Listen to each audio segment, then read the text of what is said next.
computer. Okay, so, and speaking of recording in progress, Melanie, one of the participants in the class, is not going to be able to be here today, but she was concerned about getting behind, and I copied Steve on this, and he agreed with me that it's hard to get behind in a self-paced course. And I'm not trying to make fun of Melanie. It's just that's the truth. Even this session, I'm going to make available to all of you and even the rest in case you want to look at it. So if there's any disadvantage to getting behind, so to speak, or thinking you're behind, is the disadvantage would be that you would maybe not be participating in a concurrent session like this one. So, but I think that's one of the reasons I've got so many participants here. I only had like 8 or 9 participants in the original time that I gave this, because very few people could agree on a common time. But a lot of you folks keep saying, don't drop me, because I have death in the family or this or that, or I had a tragedy, if you don't, just because I've learned not to be concerned if I don't hear from everybody. But all right, let me try to summarize the plant physiology videos. There were 4 of them, and there were 3 slide sets that went with them. And I concede that it's maybe difficult to keep track of what slide set goes with what video, but there were 3 increments of slides that went with it. Increment 6, increment 7, and slide increment 8 went with the 4 video sessions. I think there were 4. I believe that was right. And last I looked, most people had looked at them. When the numbers are higher than 27, it makes me think that somebody's looked at them more than once, or since they're available to the public, somebody else can look at them, and that's fine. That's why I made them available to the public. Now, plant physiology used to be my nemesis, but after I taught it, it wasn't so bad.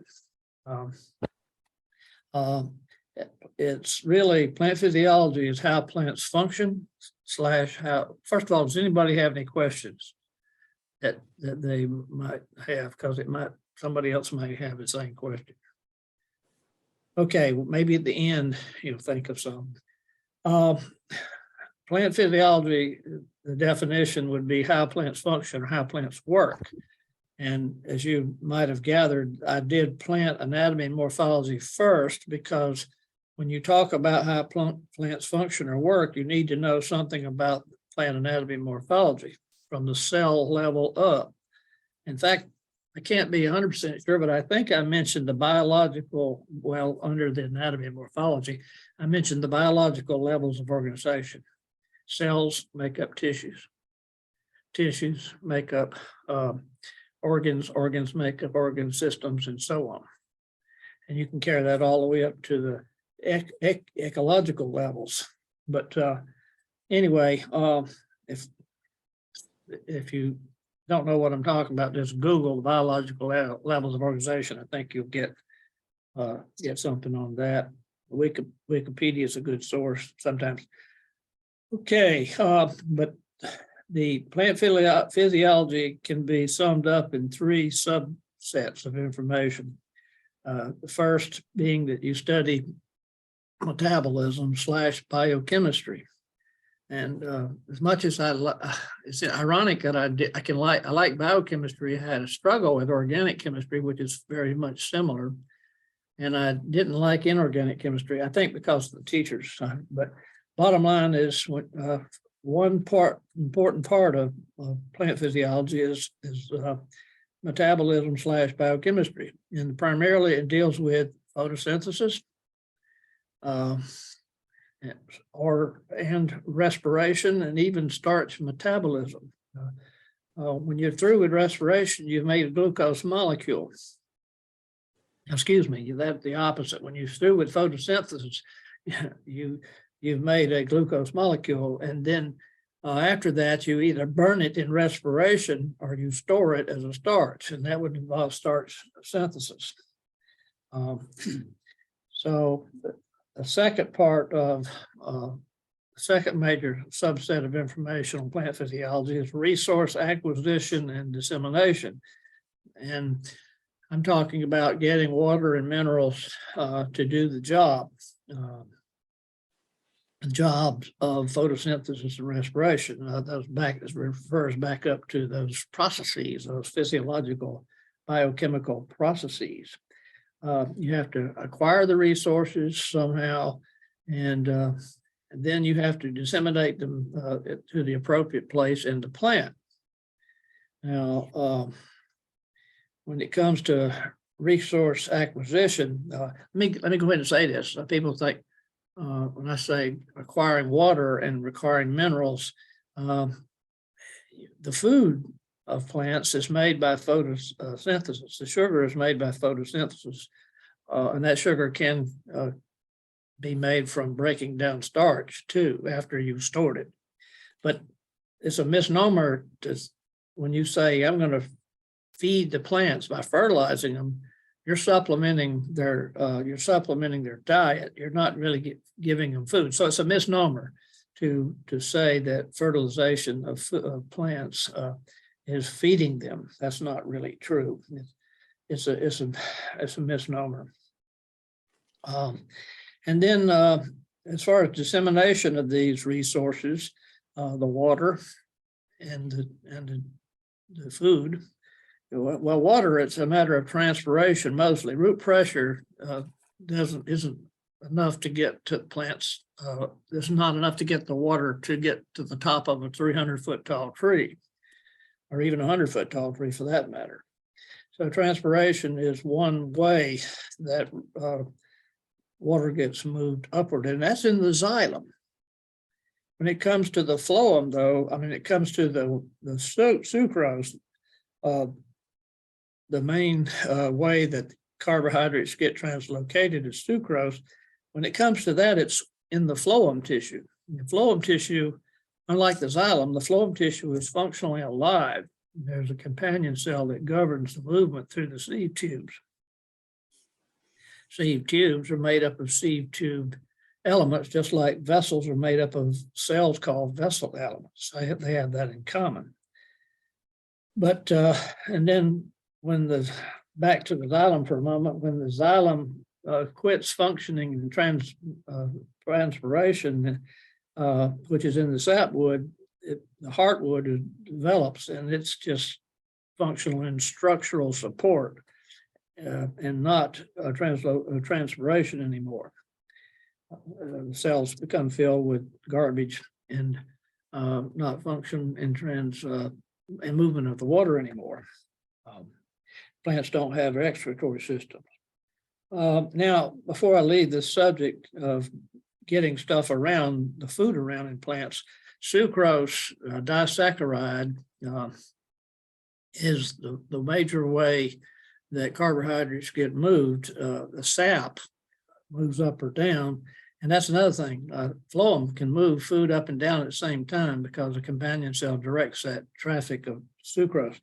Sucrose, you say, well, gee, why doesn't it move around through glucose as glucose? Glucose is it's a monosaccharide. Well, the answer to that question is that sucrose is quite a bit volatile, and sucrose is more stable. A disaccharide is more stable than a monosaccharide. Glucose is not as volatile as an ATP molecule. That's an stick of energy dynamite. But so you move it around in sucrose, and then if you don't convert it back to glucose, you'll convert the sucrose to starch and store it somewhere. So now some of these nutrients can be characterized as micronutrients or macronutrients, and I talk about those. And one thing that's always interesting to me is about tropical soils. Why are they so terribly poor compared to our temperate soils, for the most part? And there's a slide in the slide set that shows why that's so. tropical soils store most of the nutrients in the plant, whereas temperate soils store most of the nutrients in the soil. So when you burn down tropical forest, you've taken most of the nutrients away. And so the soil is full of aluminum and iron oxides in the tropics. A lot of clay sometimes is not productive for many years. So that's part of the reason there. And one other important thing I forgot to mention up under, by the way, let me go ahead and mention the third subset of information for plant physiology. It's growth and development. So three major areas: metabolism, biochemistry, resource acquisition and dissemination, and growth and development. And increment slide number 6, that's slide number 3. That's where that comes from, those three subsets. Now, another interesting thing that comes out of the photosynthesis discussion is why are plants green? And plants are green because they reflect green and primarily use red wavelengths of light and blue wavelengths of light. So what you see is what the plant doesn't get much of, green. So I've always thought that was interesting. And some very simple experiments demonstrated that using Spirogyra algae. All right, let's see. Now, growth and development, the word totipotency comes to mind. Totipotency is the ability of a cell to develop into a whole new organism. And that's useful in cloning plants. Once a cell, a parenchyma, P-A-R-E-N-C-H-Y-M-A, back from the morphology and anatomy classes, once a parenchyma cell, I'm making sure I don't have anybody else to admit here, and I don't. Once a parenchyma cell differentiates to a point of no return, it can't de-differentiate, and it's no longer totipotent. So that's an interesting concept. Animals generally can't do that, although we've learned to clone some limbs. Now, starfish, of course, can regenerate, but we've not. Actually, we've cloned animals too, but there's some problems with that. But anyway, plants in general can regenerate many times if you have the right totipotent cell. Another part of growth and development is seed anatomy and seed germination. And then the seed develops into an embryo. In fact, plant embryology is an interesting area. Animal embryology was one of my favorite courses because it taught me how to interpret slides, which is one of the big drawbacks to biology students in labs. Understanding, you have to think 3D when you're looking under the microscope. Then also part of growth and development is hormones and growth regulators like auxins and gibberellins. Then the responses that plants have can be categorized as either tropisms, T-R-O-P-I-S-M-S, or nastic movements, nasties, N-A-S-T-Y-S, or nasties. And a tropism is a relatively slow process, and like you have a thigmotropism responding to touch, and it's irreversible too. It's slow and irreversible, and trying to think what else lies there.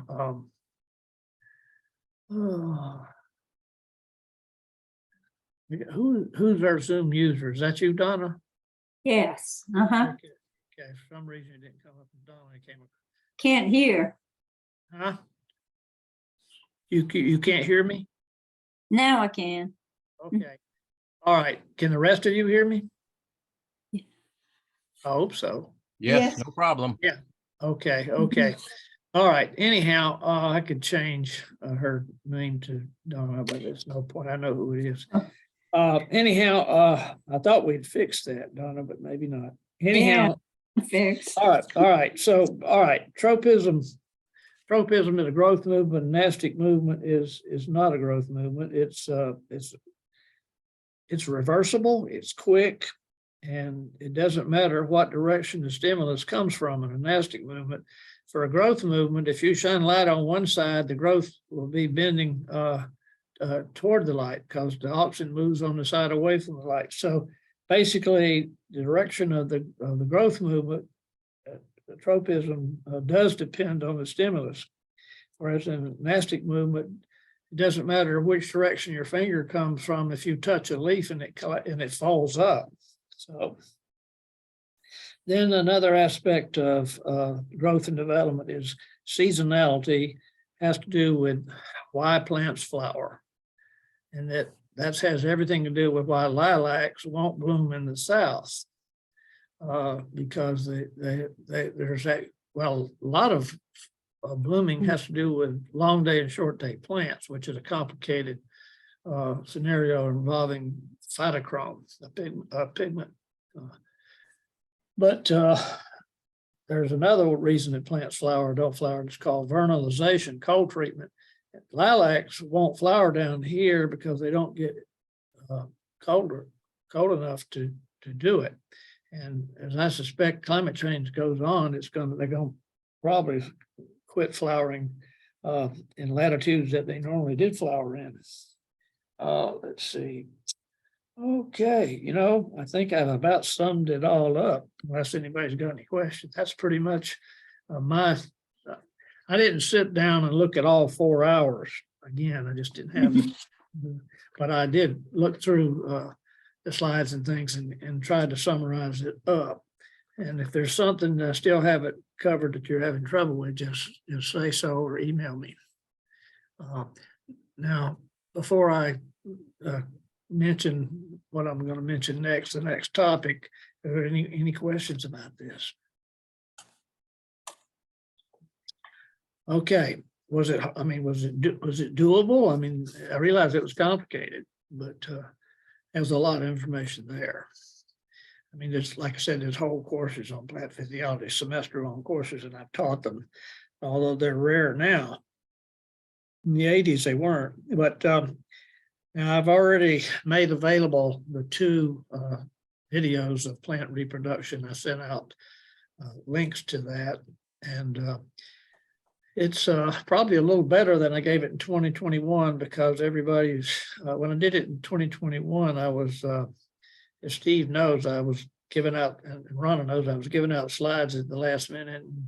And this time all the slides are in the original package, which is why I ask you to ignore the slides on the website and pull down the slides off of the email I sent. Because that slide set included all of the slides in the modified PowerPoint. But plant reproduction is used to, people say, oh, I can't deal with it. I'm not memorize all those life cycles. They're really every sexually reproducing organism on the face of the earth, animals, plants, all of them can fall into one of 3 categories. 1 of 3 life cycle. Let me check my email in case somebody was having a problem. Rich, okay, that's something else. Okay. Yeah, Bobby, you just had a question pop in the chat box. See it. I saw it about the same time. That is fructose always a byproduct or made and stored? I assume you mean a byproduct of starch. It's called glycolysis, breaking down starch. It's not always a byproduct. It could be some other monosaccharide, like glucose. Glucose and fructose are both 6-carbon sugars. But it is a plant sugar too. And it's like glucose, it's fairly volatile. Hope I answered the question. Okay, let's see. But back to the, All right, all sexually reproducing organisms can be summarized in one of three cycles. Like animals, it's primarily diploid. Like most algae are primarily haploid. Some algae have an animal kind of life cycle. They're primarily diploid, and a few algae have an alternation of generations life cycle, like higher plants, including bryophytes. Bryophytes, ferns, fern allies, and higher plants have alternation generations life cycle that is partly haploid and partly diploid. And you have to understand haploid and diploid concepts before you can go much further. And the other big stumbling block to life cycle understanding, not memorization, you don't really need to memorize it, is that if you understand what all life cycles revolve around two processes. One of them being, well, you probably know it as fertilization. The more generic term is syngamy. Syn, S-Y-N-G-A-M-Y, is gametic union. By the way, I did send you a matching that has some of these terms in it, and I haven't sent the answers yet. Syngamy is gametic union, and there's three types, but the type that you're most familiar with is when the egg is large and the sperm is large and non-motile egg and a small motile sperm. It's called oogamy. So oogamy is a synonym for fertilization. And it's typical of animals and some algae. Like Fucus. Fucus is a brown alga that does, and by the way, alga is a singular of algae, unlike what you hear on TV. But there's probably two places in the country to teach phycology, but nowadays, but if at all. But yeah, so all those three life cycles revolve around those two processes. And the other, I've only mentioned one. I've mentioned syngamy. The other is meiosis. Meiosis is a special form. It's kind of like reproductive cell division. Technically, meiosis and mitosis are nuclear divisions accompanied by a cytoplasmic division called cytokinesis and cytoplasmic division. Usually when a cell divides, the new nucleus moves into each counterparts of cytoplasm. So you have two identical cells in mitosis. And meiosis involves mitosis, but it's a reduction division, and it also shuffles the genetic deck. And I'll talk about that and the importance of that. So meiosis is a lot of biology, so-called biology people sadly don't understand meiosis, and it's quite an involved process. But you got to remember that part of it is mitosis, but before that, you separate the homologs, the tetrad of chromosomes, and then the second part of meiosis is separating chromatids, which is what happens in mitosis. All that sounds alien now, but once you go through the matching and go through the slides, you'll probably get a better understanding of it. But all right, any questions? All right, well, have a good rest of the day, and email me if you've got any problems. So we had, let me make sure, yeah, 7. Well, I'm part of it, so it's really had 3, 4. Thank you. 7. Oh, yeah, 6. Okay, you're welcome. You're welcome. Thanks, Bobby. All right. Bye. Bye-bye. Thanks.